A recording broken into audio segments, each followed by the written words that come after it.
The old ego, I mean, it's always there. I don't know if you know this. I don't even know if I'm going to mention this, but I'm going to do it, obviously. You know, there's a list out on the internet of the 100 most spiritually influential people alive. Have you seen this list? Yeah. Yeah, you have. Yeah. You and I are going to have a talk here. So they have the 100 from the top to the bottom, and this is where the ego and the spirit are just it's just such an interesting thing. Because you're listening right now to the third most spiritually influential person alive. That's me. And that's my ego. Isn't that great? Thank you. And there's 2 people ahead of me on this list. Now my spirit says, you're not any better than anybody else. You're just connected to God like everyone else. Why would you even think that? And then the ego just is tapping me on the shoulder and said, I know you can take those 2 guys ahead of you down.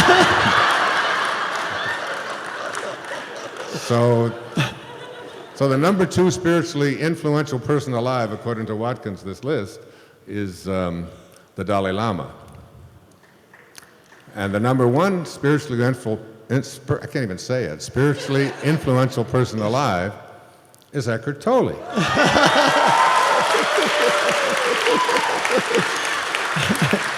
So now I don't know whether we should get together and go after the Dalai Lama and then maybe we can arm wrestle. But it's that funny thing, it's all the time, because I use it on my kids all the time, you know. I even said to my ex-wife, you know, in your wildest dreams, could you ever imagine that you were married to the 3rd most spiritually influential person alive? She said, they didn't call me. And she said, I don't know how to break it to you, but you're not in my wildest dreams. But I think that's interesting that you, and I just found out about that list. The day I found out about that list, I got a call from Eckhart Tolle saying, would you like to, we're going to come to Maui, we'd like to do a conference together. And I thought, this is my chance, I'm going.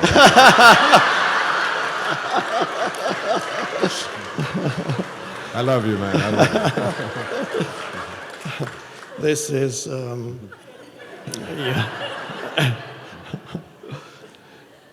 the concepts like that come floating into your mind. I saw it also. Somebody sent me this list. These concepts have to be, when they come in, they have to be dropped like hot potatoes. Because if you hang on to it, at that moment, the spirit gets obscured. If you think you are somebody who is somebody, immediately that would be the denial of the reality of it.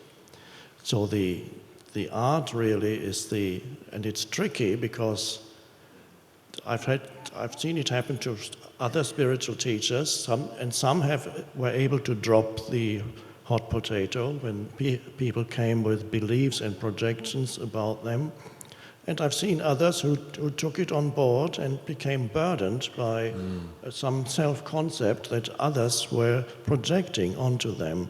This is particularly more likely to happen if you live in an ashram and you're surrounded only by people who think you are the greatest. Then it's very easy to slip into that and start to believe in some concept of who you are, right, which immediately obscures the power of spirit.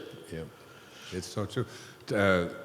I'm sure you know who Rabindranath Tagore, the great Indian poet who won the Nobel Prize back in the 1920s. He talked about the ego. He had this great observation poetically. He said, I went out alone on my way to my tryst. But who is this me in the dark? I step aside to avoid his presence, but I escape him not. He makes the dust rise from the earth with his swagger.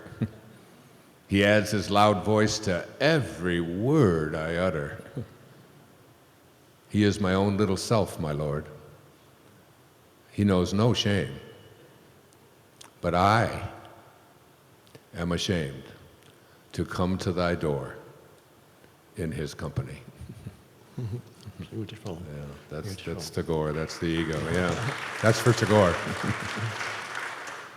And When you're writing, is it the same? When you're writing, you write like I do. You write by hand, don't you? I write by hand on a yellow notepad. I use white. Oh.